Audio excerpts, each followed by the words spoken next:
ግን አሁን ግን እሺ እናንተ በፊት ርቃችሁ የነበራችሁ አሕዛብ ያልተገረዛችሁ ስትባሉ የነበራችሁ አይዟችሁ አሁን በፊት ርቃችሁ የነበራችሁ በክርስቶስ ኢየሱስ ሆናችሁ በክርስቶስ ምን ደም ቀርባችኋል።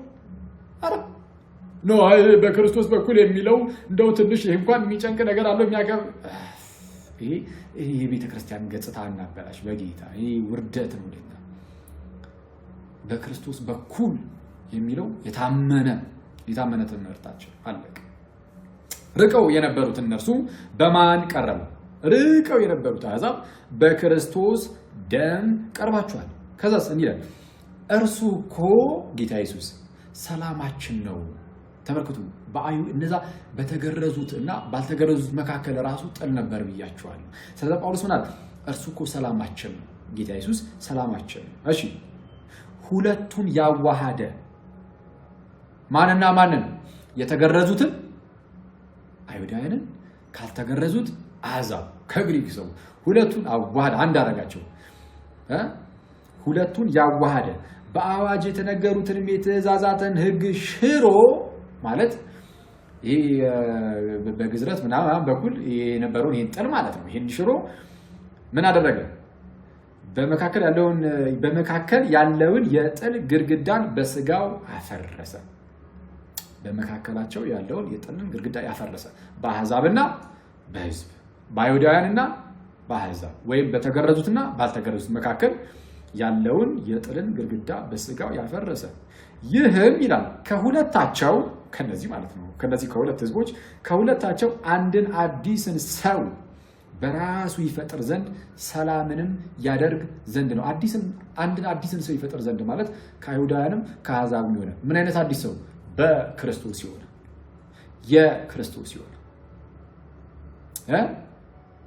የክርስቶስ የሆነ አንድ አዲስ ሰው።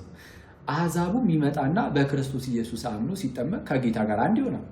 አይሁዱም ይመጣና በጌታ ኢየሱስ አምኖ ልክ ሲጠመቅ ከጌታ ጋር አንድ ይሆናል። ሁለቱም ማን ላይ ተገናኙ? ተመልከቱ ጋይስ፣ አሕዛቡ እዚህ ጋር አለ፣ አይሁዱ እዚህ ጋር አለ። ሁለቱም በመካከላቸው አደገኛ የጥል ግድግዳ ነበር። በቃ እንደዚህ አይመጡም። አይሁድ መጥቶ አይተባበርም ማለት እንዲህ ነበር። በቃ ተራርቀው በመካከላቸው አደገኛ የጥል ግድግዳ ነበር። ጌታችንና መድኃኒታችን ኢየሱስ ክርስቶስ መጣና ይሄን የጥል ግድግዳ አፈረሰው። ሰላማችን ነው ተብሎ ማለት ነው። እና አፈረሰውና ከሁለቱ አንድ አዲስን ሰው ሊፈጥር አለ። እንዴት ነው አዲስን ሰው የሚፈጥረው? የአይሁድ ይመጣና በክርስቶስ ኢየሱስ ያምናል፣ አምኖ ይጠመቃል። ያኔ ከጌታ ጋር አንድ ይሆናል። የአሕዛብም ያልተገረዘው በፊት ያልተገረዘው ሰውዬ ማለት ባይገረዝ ራሱ በክርስቶስ ኢየሱስ አምኖ ይጠመቃል። ሲጠመቅ ከጌታ ጋር እሱ መጥቶ አንድ ይሆናል። ልክ ጌታችን ኢየሱስ ላይ መጥቶ ከጌታ ጋር አንድ ሲሆን ይሄም መጥቶ ከጌታ ጋር አንድ ሲሆን በክርስቶስ በኩል እነሱ ራሳቸው አንድ ነው። አሕዛቡ ከአይሁዱ ጋር አንድ ሆኖ አንድ አዲስ ሰው የክርስቶስ ክርስቲያን አዲስ ፍጥረት የሚባል ዳግም የተወለዱ አዲስ ፍጥረት አንድን አዲስ ፍጥረትን ከሁለቱ ራሱ አደረገ የራሱ አደረገ። እሺ ጥልንም በመስቀሉ ገድሉ በእርሱ ሁለታቸውን በአንድ አካል ሁለቱንም አሕዛብንም አይሁድንም በስንት አካል? በአንድ አካል ይህም አካል የራሱ የክርስቶስ ነው። ኦኬ በአንድ አካል ከእግዚአብሔር ጋር ያስታርቅ ዘንድ ነው። ከእግዚአብሔር ጋር አስታርቋል ኢየሱስ። አዎ ይሄን የሚክድ የለም። ስለዛ በአንድ አካል ከእግዚአብሔር ጋር ያስታርቅ ዘንድ ነው። ሁለቱንም አሕዛብ የለ አይሁድ የለ ሁሉንም ከእግዚአብሔር ጋር ያስታረቀው ጌታችን ኢየሱስ ነው በስራው ማለት ነው። ጥልን በምኑ ገድሉ? በመስቀሉ ገድሉ። ርቀው የነበሩት በማን ቀርቧል ተባለ? በክርስቶስ ደም። ይህንን የክርስቶስን ደም የጥሉን ምንድነው የመስቀሉን ስራ ምናምን አስቀድሞ ያነሳል። ከዛም ዝቅራችሁ ምን ይላል? መጥቶም ይላል ጌታችን ኢየሱስ ርቃችሁ ለነበራችሁ ለእናንተ ሰላምን ርቃችሁ ለነበራችሁ ለእናንተ ሰላምን ቀርበው ለነበሩት ለራሳቸው ለአይሁዳውያንም ጭምር ሰላምን የምስራች ብሎ ሰበከ። ከዛስ ቁጥር 18 ላይ በእርሱም ስራ በጌታችን ኢየሱስ ስራ ማለት ነው ሁላችን አይሁዳውያንም አሕዛብም ማለት ነው። ሁላችን ሲል አይሁዳውያንም አሕዛብም በአንድ መንፈስ ወደ አብ መግባት አለንና በማን ስራ? በኢየሱስ ስራ። ቤት ስራው በመስቀል ላይ ስራው ጥልን በመስቀሉ ገርሉ ርቃችሁ የነበራችሁ እናንተ በክርስቶስ ደም ቀርባችኋል ብሎ እንደተናገረው በእርሱ በክርስቶስ ኢየሱስ ስራ በአንድ መንፈስ ወደ አብ መግባት አለን። በማን ስራ? በክርስቶስ ስራ። በወልድ ወደ አብ መቅረብ አለ የለም? ይሄ ማለት ምንም ዳውት ራሱ ነው አይገባም። እዚህ ላይ ጥርጣሬ ራሱ አይኖርም። ለዛ ነው ጌታችን ኢየሱስ ምን አለ ማለት ይሄ በቃ ይሄ ጳውሎስ አስረግጦ የነገረን አይሁዳንም አሕዛብም በቃ በክርስቶስ በኩል ተቀርባላችሁ አለቀ። ስለዚህ ሰዎች ሲያምኑ ልክ ሲጠመቁ ከጌታ ጋር አንድ ይሆናሉ። ተመልከቱ ጋይስ ሚስጥሩ ምን መሰላችሁ? ገላትያ ምዕራፍ 3 ላይ ጳውሎስ እንደሚናገረው ራሱ ጳውሎስ ክርስቶስ የአብርሃም ዘር ነው እና የአብርሃም ዘር እንደመሆኑ የተስፋ ቃል ተነግሮለታል። አሕዛብ በዘር ይባረካል የሚል አሕዛብ በማን በዘር ይባረካል።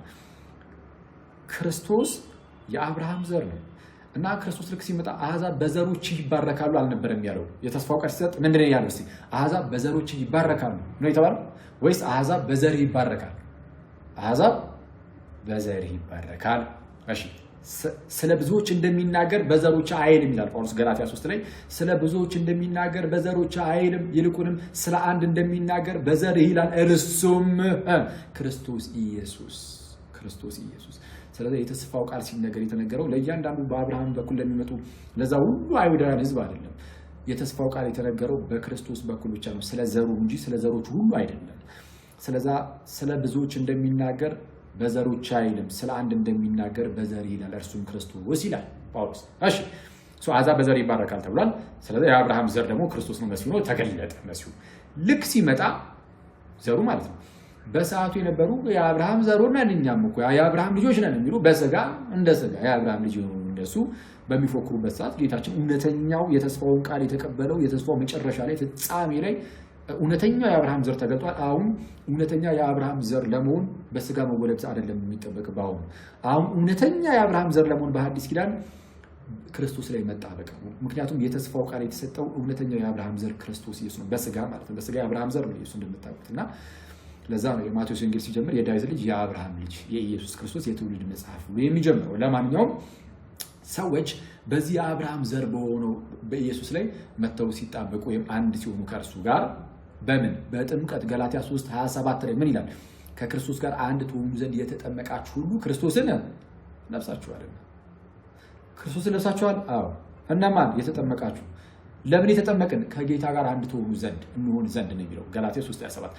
ከዛ መቶ አንድ ሲሆን ከክርስቶስ ጋር ያ ሰውዬ ማለት ነው መቶ ከክርስቶስ ጋር አንድ ሲሆን ክርስቶስ የአብርሃም ዘር ነው። የሚመጣና ሰው ልክ ሲጠመቅ ከጌታ ጋር አንድ ይሆናል። ክርስቶስ የአብርሃም ዘር ስለሆነ በክርስቶስ በኩል ከክርስቶስ ጋር አንድ የሆነው ሰው የአብርሃም ዘር የአብርሃም ልጅ ተብሎ ይጠራል። ክርስቶስ የእግዚአብሔር ልጅ ነው። ኢየሱስ ብቸኛ የእግዚአብሔር ልጅ ነው። ይህ ሰው ግን መጥቶ ሲጠመቅ በኤርሲያን ውስጥ ማለት ነው የክርስቶስን የማዳን ስራ ሲያገኝና ከጌታ ጋር አንድ ሲሆን በጥምቀት ኢየሱስ የእግዚአብሔር ልጅ ስለሆነ በክርስቶስ በኩል እርሱ ራሱ ከጌታ ጋር አንድ በመሆን እርሱም የእግዚአብሔር ልጅ ተብሎ ይጠራል። የአብርሃም ልጅ። ይህንን ነው ጳውሎስ በገላትያ 3 ላይ ምን የሚናገረው? አንዴ ነው ብላችሁ እንዲህ ላይ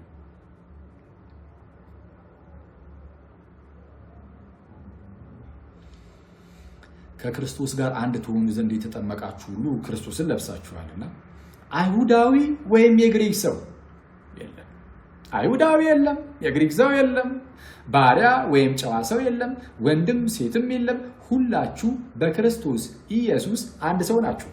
በክርስቶስ ኢየሱስ አንድ ሰው ናችሁ። እያንዳንዱ አይሁዳዊ የለም፣ የግሪክ ሰው የለም። መጥቶ ሲጠመቅ ከጌታ ጋር አንድ ይሆናል።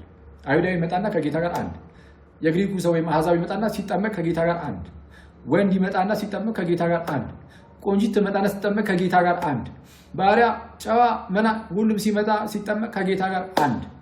ስለዚህ ሁላችሁም በክርስቶስ ስንት ናችሁ? አንድ። ከዛ ምን ይላል? ቀጠል አድርጎ እናንተ የክርስቶስ ከሆናችሁ ከጌታ ጋር አንድ ስትሆኑ የማናችሁ? የክርስቶስ ናችሁ። ከጌታ ጋር አንድ ስትሆኑ የክርስቶስ ከሆናችሁ ደግሞ ይላል እንኪያስ የአብርሃም ዘር የክርስቶስ ናችሁ ከሆናችሁ እንኪያስ የአብርሃም ዘር። ቅድም እንዳልኳችሁ ነው። ስለ ተስፋው ቃል ሲናገር አሕዛብ በዘር ይባረካል ብሎ ስለ ብዙዎች እንደሚናገር በዘሮች ሳይል ስለ አንዱ እንደሚናገር በዘርህ ብሏልና የክርስቶስ ከሆናችሁ የዛ የአብርሃም ዘር የእርሱ የክርስቶስ ከሆናችሁ እንኪያስ የአብርሃም ዘር እንደ ተስፋውም ቃል ምን ወራሾች ደግሞ ናችሁ። ወራሾች ናችሁ። ወራሾች የሆናችሁት በጥምቀት ከጌታ ጋር አንድ ስለሆናችሁ በእርሱ በኩል የአብርሃም ዘር ወይም የአብርሃም ልጆች እና የእግዚአብሔር ልጅም ስለሆናችሁ ነው። የእግዚአብሔር ልጆች የሆናችሁት እንዲህ በክርስቶስ በኩል ነው። በክርስቶስ በኩል የእግዚአብሔር ልጅነት አለ። ወደ እግዚአብሔር ልጅነት ተመለስን። በክርስቶስ በኩል ከእግዚአብሔር ጋር ታረቅን። ለዛ ነው በሮሜ መልእክቱ ምዕራፍ 5 ላይ ምን የሚለው የተወደደ ሐዋርያው ቅዱስ ጳውሎስ በመልእክታቱ በኢየሱስ ለዛ ነው ባይዜ ቤተክርስቲያናችን እኔ በፊት ከዚህ በፊትም ብያችሁ ሊሆን ይችላል ድሮ በፊት ተላለ መጽሐፍ ቅዱስ ከላልክ ማንበብ ሲጀምር እንግዳ ነኝ ምናምን ለመጽሐፉ ከዛን ታነብ የጳውሎስ መልእክት ግራ ይገባኝ ነበርና ጳውሎስ እቺኛዋን ግን ባትላት ኖሮ አመኛለሁ ያውኔ ያዝብላል ግን አለማወቅ አረ ጳውሎስ እቺኛዋን ባላርካት ኖሮ እንል ነበር። የጳውሎስ መልእክቱ ልክ ሲገባችሁ ስሩን ስትይዙት በቃ ማለት በደንብ ዝም ብሎ በራሳችሁ እየተረጎማችሁ ምናምን ከሆነ እሱ ምን አይነት ችግር ውስጥ ትገባላችሁ መሰላችሁ? የጳውሎስን መልእክት እንዲሁ በራሳችሁ እየተረጎማችሁ የምታነቡ ከሆነ መዳረሻችሁ ምን ይሆናል መሰለህ? ጴጥሮስ እንዲህ ይላል ከጳውሎስ መልእክት ጋር በተያያዘ በጣም ጥንቃቄም ደግሞ ይፈልጋሉ። ለዛ ነው የጳውሎስ መልእክት በጣም ጥንቃቄ ይፈልጋል። እንደዚህ ዝም ብለህ የመጀመሪያ ለምታየው ነገር ምናምን ወደ ስህተት ለመሄድ ምክንያት ሊሆንብህ ይችላል። በጣም በርካቶች የጳውሎስን መልእክት እያነበቡ በርካቶች ውልቋል። ጥንታዊ ኖስቲክ መናፍቃን በእውቀት ነው መዳን የሚሉ ሰዎች ሳይቀሩ ጳውሎስን ይጠቅሱት ነበረ። ጳውሎስን እያነበቡ ከጳውሎስ ማስረጃ አለን እያሉ ከጳውሎስ እየመዙ ሲወድቁ አይተናል። በኋላ ላይ በፕሮቴስታንቶች ጸጋ ብቻ የሚለው ትምህርታቸው እንግዲህ ጳውሎስ ባይደግፋቸውም ቅሉ ትላል ይህ ቅሉ ለምዶብኛል። እሺ ጳውሎስ ባይደግፋቸውም ግን ከጳውሎስ እንመዛለን ይላሉ። ጸጋ ብቻ የሚል ትምህርት ለጳውሎስ እንግዳ ነው ማለት ሪፎርመሮቹ ሐዳሲያኑ ሲነሱ ጸጋ ብቻ ሲሉ ነፃ ፍቃድ የለም ብለው ነው። እነ ሉተር ምናምን እነ ካልቪን ምናምን ነፃ ፍቃድን የሚክዱ ሰዎች ናቸው። ይህ ምንፍቅና ነው። ባይዜ የሰውም ነፃ ፍቃድ ፍቆ ሌላ ነገር ሌላ እግዚአብሔርን ጭራሽ የሆነ ታሪክ ውስጥ ማስገባት እንመጣበታለሁ፣ አሳያችኋለሁ። እሱ ይህ ምንፍቅና ነው። እነ ሉተር በዚህ ምንፍቅና ውስጥ የወደቁ ናቸው። እነ ጆን ካልቪን እዚህ ምንፍቅና ውስጥ የወደቁ ናቸው። እና ለማንኛውም ጸጋ ብቻ ብለው ሲመጡ እነሱም ግን የአውግስቲን ኢንፍሉዌንስ ቢኖርም የኖስቲሲዝም ኢንፍሉዌንሱ እንዳለ ሆኖ ደግሞ ከጳውሎስን ጠቅሳል ይላሉ። እና ሰው የጳውሎስን መልእክት ስታነቡ ሁሌም ጥንቃቄ ይፈልጋል። ለዛ ነው ጴጥሮስ ራሱ ስለ ጳውሎስ መልእክት ተናግሯል። በመልእክቱ ስለ ጳውሎስ መልእክት ተናግሯል ጴጥሮስ ራሱ ምን ብሎ ኦኬ በሁለተኛ መልእክቱ ጴጥሮስ ማለት እንዲህ ይላል ምዕራፍ 3 ቁጥር 15 ይላል የጌታችንም ትዕግስት መዳናችሁ እንደሆነ ቁጠሩ። የጌታችን ትዕግስት መዳናችሁ እንደሆነ ቁጠሩ። እሺ እንዲሁም የተወደደ ወንድማችን ጳውሎስ ደግሞ እንደተሰጠው ጥበብ መጠን ጻፈላችሁ እኮ ጽፎላችኋል። እና በመልእክቱም ሁሉ ደግሞ እንደነገረ ስለዚህ ነገር ተናገረ። እርሱም በምን በመልእክቱ በጽሁፉ ከዛስ በእነዚያ ዘንድ ግን ለማስተዋል የሚያስቸግር ነገር አለ። በእነዚያ ዘንድ ታዲያስ ያልተማሩትና የማይጸኑትም ሰዎች ሌሎችን መጽሐፍት እንደሚያጣምሙ እነዚህን ደግሞ የጳውሎስን ጽሁፎች መልእክታት እነዚህን ደግሞ ለገዛ ጥፋታቸው ያጣምማሉ። ስለዚህ የጳውሎስን ጽሁፍ እንዳታጣምም መጠንቀቅ አለብህ። እንግዲህ እናንተ ይላል ጴጥሮስ እንግዲህ እናንተ ወዳጆች ይህን አስቀድማችሁ ስለምታውቁ በአመፀኞቹ ስህተት ተስባችሁ የጳውሎስን መልእክት ከሚያጣምሙ ሰዎች ማለት ነው። አመፀኞች ከነዚህ ስህተት በአመፀኞች ስህተት ተስባችሁ ከራሳችሁ ጽናት እንዳትወድቁ ተጠንቀቁ። ይልቁንም ነገር ግን በጌታችን በመድኃኒታችን በኢየሱስ ክርስቶስ ጸጋና ዕውቀት እደጉ፣ ለእርሱ አሁንም እስከ ዘላለም ቀን ድረስ ክብር ይሁን አሜን ይላል። ስለዚህ የጳውሎስ መልእክት ጥንቃቄ ይፈልጋል።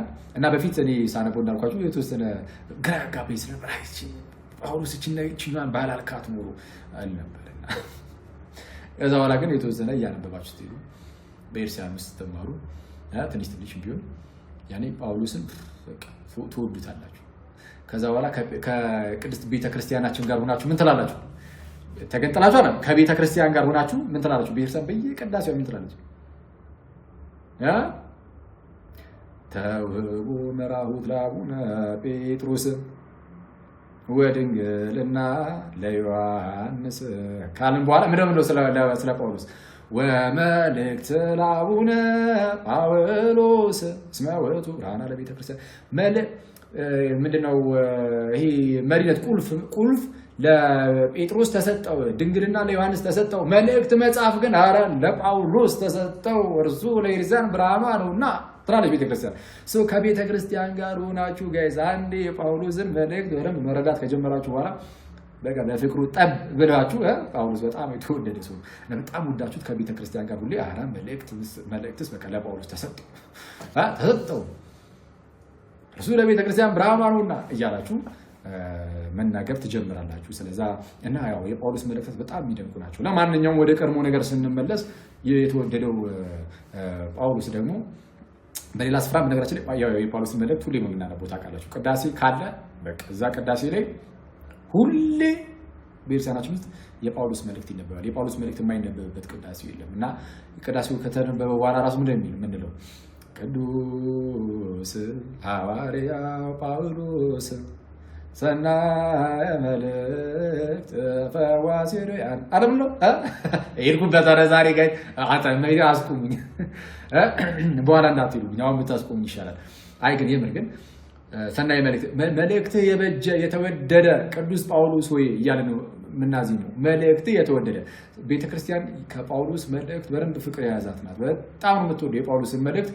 እኛ ግን ደካሞች ሆነን የጳውሎስን መልእክት በደንብ ላናነብ ስለምንችል ልንወዛገብ እንችላለን። እንዳንወዛገብ በቤተክርስቲያን በደንብ እናንብበው።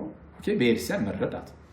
ምክንያቱም ጳውሎስ መልእክትን ሲልክ ለቤተክርስቲያን ነው የሚልከው። ለምሳሌ ወደ ገላትያ ሰዎች መልእክትን ሲልክ ጳውሎስ ገላትያ ላይ ያሉ ሰዎች ምንም የማያውቁ ሆነው አስቀድመው ተቀምጠው ከዛ በኋላ የገላትያ መልእክትን እንደ አዲስ አንብበው እንደዚህ ነው ብለው ይረዳሉ ወይስ አስቀድመው ትምህርትን አግኝተው ጨርሰው ተጠምቀው ምናምን አንዳንድ ጉዳዮች ሲፈጠሩ ነው የጻፈላቸው? አስቀድመው ለተማሩ የክርስትና ትምህርት ላወቁ አስቀድመው ከነርሱ የተማሩ የተጠመቁ ሰዎች ናቸው። ገላትያ 3:27 ላይ ለምሳሌ ከክርስቶስ ጋር አንድ ትሆኑ ዘንድ የተጠመቃችሁ ይልና አሁን ቀደም እንዳነበብኩላችሁ ስለዛ ተጠምቀዋል። ኦልሬዲ የተጠመቁት ደግሞ የክርስትና ትምህርትን ተምሮ ነው፣ ሳይማሩ ዝም ብሎ መጠመቅ የለም። ስለዛ የተጠመቁ የተማሩ ናቸው የገላትያ ሰዎች። በእነርሱ መካከል ግን አንዳንድ ጂዶ ክርስቲያንስ ገብተው ሲያውኳቸው ጳውሎስ ጻፈላቸው። ሲጽፍላቸው ምን ብሎ ቢጽፍላቸው ጥሩ ነው? እኛ ከሰበክንላችሁ ወንጌል የሚለይ የሚሰበክ ቢኖር እርሱ የተረገመ ይሁን አለ። እኛ ከሰበክንላችሁ የሚለይ መች ከሰበክንላችሁ? አሁን በመልእክት አይደለም፣ አስቀድሞ ከተሰበከው ነው። እኛም ብንሆን ብሎ ጨራሽ ራሱ ነው አካተተ። የሰማይ መልአክ ቢሆን ከሰበክንላችሁ አስቀድሞ ከእርሱ የተለየ የሚሰበክ ማንም ቢኖር የተረገመ ይሆናል። ጳውሎስ አስቀድሞ ከሰበከው የተለየ ይሰብካል? አይሰብክም። የሰማይ መላእክት እርሱ ከሰበከው ውጪ ሊሰብኩ ይችላሉ? አይችሉም። ግን ጠንካራ እንደሆነ ሲገልጽ ጳውሎስ ማለት እኛ ራሳችን እንኳን ብንሆን አንዴ የተቀበላችሁት አለ የሰጠናችሁ አይደለም? አዎ። ከዛ የተለየ እኛ ራሱ ብንነግራችሁ የሰማይ መላእክት እንኳን ቢነግራችሁ የተረገሙ ምን ያህል ጠንካራ እንደሆነ ይህንን ለምንድን ያነሳውላችሁ ጋይስ? መጽሐፍ የገላትያ መልእክት ሳይደርሳቸው ለገላትያ ሰዎች አስቀድሞ ትምህርት ተሰጥቷቸዋል። በዛ ነው እነዚህ ነው ያለው ራሱ አስቀድሞ በተቀበላችሁት በእርሱ ከእርሱ የተለየ ነገር አትቀበሉ። አሁን መጥተው ያወኳችሁ አሉ። እነርሱን አትስሙ፣ መጀመሪያ እኛ የነገርናችሁን ስሙ። ከእርሱ የተለየ የሚሰብክ ከመጣባችሁ እንዳትቀበሉት አይደለም። ሌላ ሰው እኛ ራሱ መጥተን ብንነግራችሁ አትቀበሉ። ስለዛ የገላትያ መልእክትን ሲያነቡ እነዚህ ሰዎች የሚያነቡት አስቀድሞ ያንን ትምህርት ስላዩ ስላወቁ መመዘኛ አድርጉት የተባሉትን ያንን ትምህርት ኦልሬዲ ስለያዙት ከዛ ትምህርት አንጻር ነው መጽሐፍ ቅዱስን የሚያነቡት እንጂ እንደ ሰነፍ ሰው በራሴ ተረጉማለሁ ዝም ብሎ እስቲ ቆይ አይል ማንም አይልም አይሁን። ስለዛ ሲጻፍ በዚህ መልኩ ስለተጻፈ የቤተክርስቲያን አስተምሮ ማወቅ አለብን። አውቀን ከዛ የጳውሎስን መልእክታት ማንበብ የሚከብደን ሲኖር በአባቶቻችን ትርጓሜ በቤተክርስቲያናችን ትርጓሜ እያዩ ማንበብ። ከዛ ጸድ የጳውሎስ መልእክት ምርጥ እና የታላቅ ሐዋርያ ወደ ቀድሞ ነገር ስንመለስ በክርስቶስ ኢየሱስ ከእግዚአብሔር ጋር መታረቅ እንዳለ አስረግጦ እንግዲህ ሲናገር አሳይቻችኋል በተደጋጋሚ። በሮሜ መልእክቱ ላይም እንዲህ ይላል።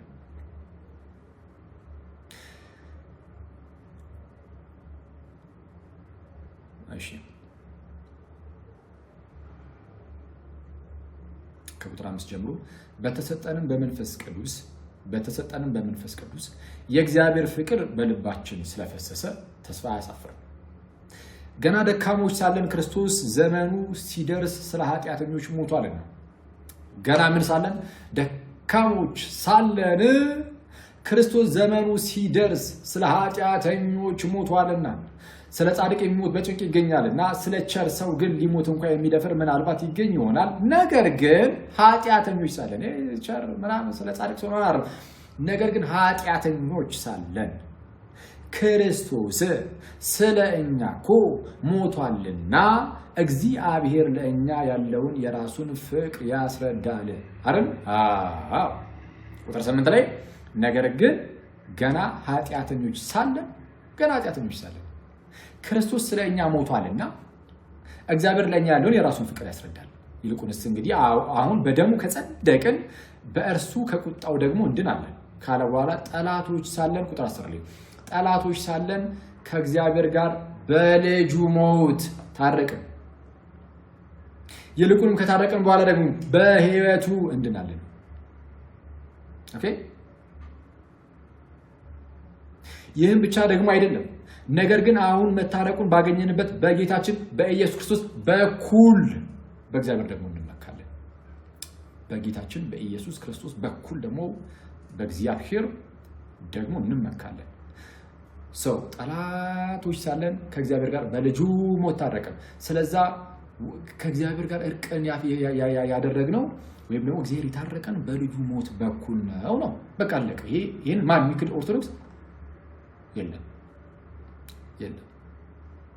ስለዚህ ይሄ ትምህርት የግለሰብ አይደለም፣ የቤተ ክርስቲያን በተደጋጋሚ ነው ይሄው ያሳያችሁ። ለዛ ነው ጌታ ኢየሱስ ብሎ የተናገረው በዮሐንስ ወንጌል ምዕራፍ 14 ቁጥር 6 ላይ እኔ እውነት መንገድና ሕይወት ነኝ አለና በእኔ በቀር ወደ አብ የሚመጣ የለም። በቃ በእኔ በቀር ወደ አብ የሚመጣ የለም። ሰው በክርስቶስ ካላመነ ካልተጠመቀ ከጌታ ጋር አንድ አይሆንም። አንድ ከጌታ ጋር አንድ ሳይሆን እንዴት ወደ እግዚአብሔር ይቀርባል? አይቀርብም። በቃ በሞት ውስጥ ይኖራል። ስለዛ በወልድ ወደ አብ መቅረብ አለ። ወልድ የእግዚአብሔር ልጅ ነው። የእግዚአብሔር ልጅ ከመሆኑ አንጻር በወልድ በኩል የእግዚአብሔር ልጆች ሁላችን ሆነን ከእግዚአብሔር ጋር ሕይወትን እንጀምራለን ታርቀን ነው። ስለዛ በወልድ በኩል ወደ አብ መቅረብ የሚለው ይሄ የምንደራደርበት የምንከራከርበትም አይደለም። ይሄን አስረግጠን ነው እየተናገርን ብቻ የምናልፈው። ይሄንን የሚቃወም ሰው ካለ ዝም ብለን መናፍቅ ብለን ልናልፍ ራሱ በዛ ደረጃ ድፍረታቸው። ይሄንን የሚክድ ሰው ቢኖር ለክርክር የሚያበቃ ሳይሆን መናፍቅ ብለን ወይ የስንዱ ተከታይ ብለን ልናልፍ ነው የሚችለው። ይሄን በግልጽ ነው የምናገረው። ይሄ የታመነ ትምህርታችን ስለሆነ ይሄንን የሚክድ ካለ ምናልባት የስንዱ ተከታይ ካልሆነ የተማሪያም ተከታይ ካልሆነ በስተቀር እንዲህ ያለ ክርስቲያን የለም። አለቀ። ስለዛ ቤተክርስቲያናችን ይህንን ትቀበላለች፣ ታስተምራለች። ፕሮቴስታንቶች ቤተክርስቲያን እንደማታስተምር አድርጋችሁ የምታወሩት ነገር አስቸጋሪ ነው። እንዳልኳችሁ ነው። ውዳሴ ማርያም ላይ ሁሌ የምንጸልየው ይህንን ስለሆነ የሐዲስ ኪዳን አስታራቂ ነው። ነገ ሁሉም አሁን ክርስቲያን ይህን የሰማችሁ ክርስቲያኖች አሁን ነገ ስትጸልዩ ጭንቅላታችሁ ውስጥ መምጣት አይቀርም። ስለዛግረ መንገዳችሁን ትጸልዩልኛላችሁ ማለት ነው። ጥቅማችን ብልጥ ነኝ አይተዋል። በዛ አድርጌ መልስ መመለስ አስመስዬ እዛ ጋር አደረኩት። አሁን አዳሚ ትጸልያለች ማለት ነው። ጌታ አክሊልን ጠብቀው ይህን ደካማ ሰውዬ ይላሉ እና ነገ ሁላችሁም ስትጸልዩ የእሁዱ ውዳሴ ማርያም ላይ ለሐዲስ ኪዳንም አስታራቂ ሆነ ይላል። ለሐዲስ ኪዳንም አስታራቂ መካከለኛ አስታራቂ ሆነ። አስታራቂ ኢየሱስ አስታራቂ ነው። ይህንን የሚክድ የለም። ሰው ፕሮቴስታንቶች አክሊል በራለት ቤተክርስቲያኒቱ ግን እንደዚህ አታስተምርም የሚለውን ቀልዳችሁን አቁሙ። ይህንን የምታምኑ ከሆነ ደስ ይለናል። እግዚአብሔር ይመስገን፣ ጥሩ ነው። እንኳን አመናችሁ። ስለዛ ለምንድን ነው ርቃችሁ የምትኖሩት? እስከ መቼ ከጌታ ቤተክርስቲያን ተነጠላችሁ? ከክርስቶስ አካል ተነጠላችሁ? እስከ መቼ በሞት ውስጥ ትኖራላችሁ? ለምንስ ወደ ክርስቶስ አካል መጣችሁ ሕይወት አይሆንላችሁም? እግዚአብሔር ሲናገር የሰራዊት ጌታ የሟቹን ሞት አልፈቅድም ይላልና እንግዲያስ በሕይወት ኑሩ፣ በሕይወት ትኖሩ ዘንድ ግን ይላል እግዚአብሔር በዘዳግም ምዕራፍ 30 ላይ ተመለሱ ነው የሚለው። ስለዛ ለምን ተመልሳችሁ በሕይወት አትኖሩ? ይሄ ከሆነ እምነታችሁ የኛ እምነት አዎ ይሄ የቤተክርስቲያናችን እምነት ይሄ ነው። እንግዲያውስ ኑና በሕይወት ኑሩ። አለቀ። እስከ መቼ ነው በሞት ውስጥ የምትኖሩት ነው ጋይስ? እስከ መቼ? እና ይህንን ነገር እንደዚህ ያዛርጉ። ሌላው እዚህ ላይ ምንድነው ባይዜ ቀደም ማለት ነው ይሄንን የሚክድ ሰው ካለ ኢብራ አንከራከረውም ራሱ የሚክድ ሰው ቢኖር ማለት ነው ኢብራ አንከራከረውም ወይ የስለዱ ተከታይ ነው ብለን ካለ እናልፋለን እንጂ ብያችሁ ነበር አይደል? ግን ጥያቄ መጠየቅ የሚፈልግ ሰው ግን ካለ አይ እንደው እዚህ ላይ እኮ አልገባኝም እና ምን ለማለት ነው የሚል ሰው ካለ ግን አይደለም እኔን የትኛውም የኢርሰናችን መምህራን ጠይቆ መልስ ማግኘት ይችላል። እኔ መምህር አይደለም ግን እኔም መጠየቅ እችላለሁ ማለት እናወራለን። ሌሎችን መምህራን በየቦታው ደግሞ የምታገኟቸው መምህራን ሁሉ ደግሞ ጠይቃችሁ ክርስቶስ እንዴት ነው መካከለኛ ሲባል እንዴት ነው እቺ ነገር አልገባችኝም የክርስቶስ አስታራቂነት አልገባኝም ብላችሁ መጠየቅ ይቻላል። እነሱ ደግሞ በደንብ ያስረዷቸዋል ከኛ የተሻለ። እዚህ ላይ ግን ያልገባው ሰው ካለ ምናልባት እስቲ ለሌላ ከዛን ወደ ሌላ ሐሳብ ይሄዳል። ለ3 ደቂቃ አንድ ነገር ላይ ይናገራሉ። ሁላችሁም የምታውቁት ነው። አክቹአሊ ቪዲዮ ስለሰራሁበት ወይ ቪዲዮውን ታዩታላችሁ። እዚህ ላይ ተግባብተናል ጋይስ?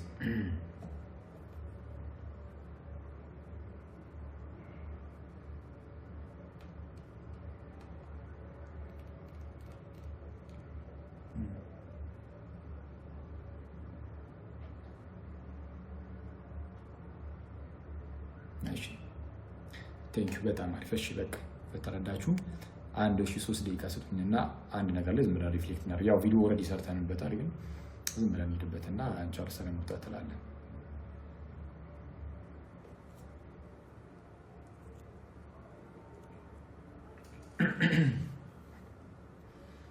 ይህን ሰምታችኋል? ምናልባት ቪዲዮ ያልደረሳችሁ ሰዎች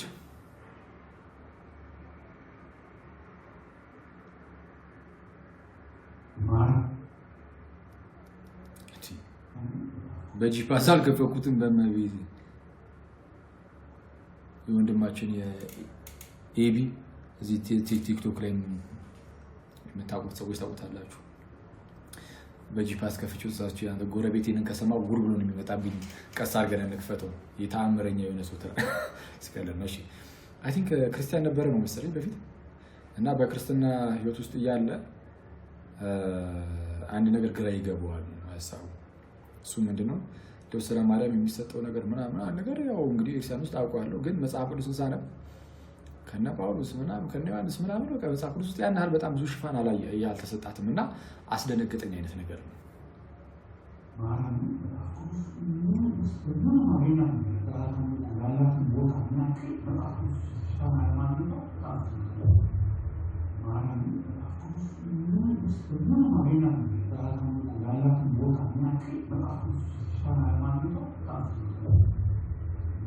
እሺ ከሚሰጣት ክብር አንፃር እመቤታችን እንደው መጽሐፍ ቅዱስ ላይ ብዙም አልተጻፈችም። ኦኬ ይሄን ያው እንግዲህ ቪዲዮ ላይ እንዳልኳችሁ የአሌክሳንደር ሽሊመን ጥሩ ነው። በቃ ስለ እመቤታችን አንድ ነገር ከተጻፈ ማርያም የምትባል ሴት ነበረች፣ ኢየሱስን ወለደች፣ አለቀ። ጌታን ወለደች። በቃ ይሄ ብቻ ከተጻፈ በቂያችን ነው። ሌላ ምንም አያስፈልግም። እውነቱን ለመናገር ሌላ ሁሉ ጭማሪ ነው። ከዚህ ውጪ ያለው ጭማሪ ነው። እቺ ብቻ ብትጻፍ እመቤታችን አሁን የምናከብራትን ያህል እንዳናከብራት የሚያደርግ ምንም ነገር የለም። ማርያም የምትባል ሴት ብቻ ትኑር የምር እሱን ይንገረን መጽሐፍ ቅዱስ። ማርያም የምትባል ሴት ነግሮናል። አዎ እሺ ያቺ ማርያም የምትባል ሴት ደግሞ ጌታ ኢየሱስን ብቻ እንደወለደች ይንገረን ነግሮናል። አዎ ጌታ ኢየሱስን እንደወለደች ነግሮናል። በቃ ይሄ ከበቂ በላይ ነው። ሌላ ምንም ራሱ አንፈልግም። አለ እኮ ስለ እመቤታችን የተጻፈ ኦፍ ኮርስ ይሄ ብቻ አይደለም። ብቻ በቃ በመጽሐፍ ቅዱስ ላይ ቢጻፍ ነው የሚለው አሌክሳንደር ሽሊመን ቢጻፍ በቃ አለቀ። አሁን የምናከብራትን ያህል እንድናከብራት በቂ ምክንያት ነው ይላል። ለምን? የጌታ እናት መሆን የአምላክ እናት መሆን ትልቅ ክብር ስለሆነ ይሄ ግልጽ ነው። መቼስ የነ ቅድስት ኤልሳቤጥን ምናምን እያነሳችሁ ምናምን አስቡበት። ቅድስት ኤልሳቤጥ እመቤታችን ስትመጣ የጌታዬ እናት ወደ እኔ ትመጣ ዘንድ እንዴት ይሆናል ብላ በታላቅ ድምፅ የጮኸችው መንፈስ ቅዱስ ወርዶባት ነው እንደምታውቁትና መንፈስ ቅዱስ አሳወቃት። ምንድን ነው ያሳወቃት? ፊት ለፊቷ የምታያት ያቺ ታናሽ ብላቴና በእርሷ ማህፀን ውስጥ የተጸነሰው እርሱ የእርሷ ጌታ ነው፣ የኤልሳቤጥ ጌታ ነው። ይህን ነገር መንፈስ ቅዱስ ገለጠላት። መንፈስ ቅዱስ ሞልቶባታል። የሰላምታሽ ድምፅ በጆሮዬ በመጣ ጊዜ መንፈስ ቅዱስ ምንድነው ጽንሱ በማህፀን ይዘሏልና ያለችው ያኔ መንፈስ ቅዱስ ሞልቶባት ነበር። መጽሐፍ እሱን ነግሮናል። ማርያም ምንድነው የማርያምን የሚሰላምቷን ድምፅ ሰማሽ ጊዜ መንፈስ ቅዱስ በእርሷ ላይ ሞላባት ስለሚል እና መንፈስ ቅዱስን ተሞልታ በታላቅ ድምጽ ጮሃ መንፈስ ቅዱስ የገለጠላትን ያን በዛች በእመቤታችን ማህፀን ያለው እርሱ ጽንስ የእርሷ ጌታ እንደሆነ መንፈስ ቅዱስ ስለገለጠላት በዛ በመንፈስ ቅዱስ ተነርታ በታላቅ ድምጽ ጮሃ ምን አለች? የጌታዬ እናት ወደ እኔ ትመጣ ዘንድ እንዴት ይሆንልኛል? በቃ እኔ ይሄ ቃል ባይኖርም ራሱ ባይዚ ችግር አልነበረም ማለት ባይኖርም እኛ እናውቃለን ይሄ ጌታ እናት ምን አይነት ክብር እንደሆነ። ግን መጽሐፍ ቅዱስ ይሄንንም አስቀምጦልናል። ኤልሳቤጥ ትልቅ ሴትዮ እኮ ናት ጋይስ። መቼስ በአይሁዳውያን ባህል መሰረት ትልቅ ሰው ምን ያህል ሊከበር እንደሚችል አስቡት። ትልቅ ሴትዮ ናት፣ ያው ዘመዷ የእመቤታችን ወደ አንዲት ድንግል አረተላክ የተባለው ያውም ገና ድንግል ናት። እሺ ለዮሴፍ እጮኛ የተባለች ታናሽ ብላቴና ነች። ቅድስት ኤልሳቤጥ ትልቅ ሴትዮ ጭራሽ ምንድነው ከመውለድ ምናምን ውጪ የሆነች ሴትዮ ናት እና ከመውለድ ምናምን ውጪ መውለድ የማትችልበት እድሜ ውስጥ ገብታለች። ኦልሬዲ ለእግዚአብሔር የሚሳነው ነገር የለም ብሎ ገብርኤል ይሄን ነበር ያስረዳት ለእመቤታችን። እና ያቺ ትንሽ ብላቴና እመቤታችን ስትመጣ ይቺ ትልቋ ሴትዮ ባትጸንስ ኖሮ ምናልባት እመቤታችን ያኔ መጣሽ እንደ ልጄ እንኳን ደህና መጣሽ ልትላት ትችላለች። ግን ጸንሳለች። ገና እመቤታችን የሰላምታዋን ድምፅ ልክ ስታሰማት አስቀድሞ በዚሁ በሉቃስ ወንጌል ምዕራፍ 1:17 አካባቢ ላይ መልአኩ ቅዱስ ገብርኤል ለዘካርያስ ተገልጦለት ያነጋግረዋል። ሲያነጋግረው ስለ መጥምቁ ዮሐንስ መወለድ አብስሮት ነበር አስቀድሞ ለዘካርያስ ካህን ማለት ነው ገብርኤል። እና መጥምቁ ዮሐንስ እንደሚወለድ ሲያበስረው ገና በማህፀን ሳለ በመንፈስ ቅዱስ ይሞላል ብሎት ነበር። ገና በማህፀን ሳለ በመንፈስ ቅዱስ ይሞላል እና በማህፀን ሳለ በመንፈስ ቅዱስ ይሞላል የተባለው ያ ቃል በእመቤታችን በኩል ተፈጸመ። እመቤታችን የሰላምታን ድምፅ ስታሰማ መንፈስ ቅዱስ በእርሷ ላይ ወረደባት ይላል መጽሐፍ። ሰው ወረደባትና ምን ብላ ተናገረች? በታላቅ ድምፅ ጮሃ የጌታዬ እናት ወደ እኔ ትመጣ ዘንድ እንዴት ይሆንልኛል? የሰላምታሽ ድምፅ ወደ እኔ በጆሮዬ በገባ ጊዜ የመጣ ጊዜ ጽንሱ በማህፀኔ ዘሏልና ከጌታ የተነገረላት ቃል ይፈጸማል። ያመነች ብጽዕት ናት። አንቺ የተባረክሽ ነሽ፣ የማህፀንሽን ፍሬ የተባረከ ነው። እንደዚህ አይነት ቃላትን እየጮች መናገር ጀመረች። በታላቅ ድምፅ ያው በታላቅ ድምፅ እየጮች እንዲህ ብላ መናገር ጀመረች። እንዲህ ብላ የተናገረችው ለምንድን ነው? ዋራ ወደ እኔ ትመጪ ዘንድ እኔ ማን ነኝ ብላ ራሷን ዝቅ ያደረገችው ያቺ ትልቋ ሴትዮ በዛች ታናሽ ብላቴና ፊት ራሷን እንዲህ ዝቅ ያወረደችው ያረ እኔ ማን አንቺ ወደ እኔ ትመጪ ዘንድ አይገባኝም በፍጹም ያለችው ለምንድን ነው? በማህፀኗ ኢየሱስ ስላለ ነው። የኢየሱስ እናት ስለሆነች ነው። የጌታዬ እናት ነው ያለችው። እሺ ደግሞ አንዳንድ ምንድነው አስቸጋሪ ሰዎች ብለን እንለፋቸው። እሺ አይ በማህፀኗ እስካለ ድረስ ብቻ ነው በላችሁ እንዳታስቡ እንኳን የጌታዬ እናት የሚል ቃል የተጠቀመችው። ስለዛ ከወለደችው በኋላም የጌታ እናት ናት እመቤታችን። ስለዛስ የጌታዬ እናት ወደ እኔ ትመጪ ዘንድ እንዴት ይሆንልኛል? እንዴት ይደረግልኛል? እና አይገባኝም ነው አይደል? ልክ መጥምቁ ዮሐንስ ጌታ ኢየሱስ እንዳለው ማለት ነው። ሊጠመቅ ሲመጣ እኔ ባንተ ተጠመቅ እንጂ ይገባል እንጂ አንተማ ወደ እኔ እንዴት ትመጣለህ እንዳለው ማለት ነው። መጥምቁ ዮሐንስ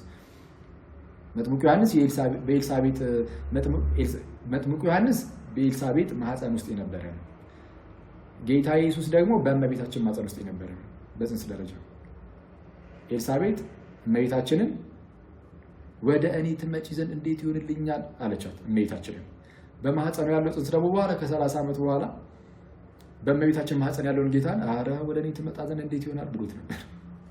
ኮኢንሲደንስ ነው የተገጣጠመው ነገር እንጂ ኤኒዌይስ ማወቅ ያለብን ግን እዚህ ጋር ምንድነው ኤልሳቤጥ እመቤታችንን ወደ እኔ ትመጪ ዘንድ እንዴት ይሆንልኛል ብላ ራሷን ዝቅ ያደረገችው የጌታ እናት ከመሆኑ አንፃር ነው። እመቤታችን የጌታዬ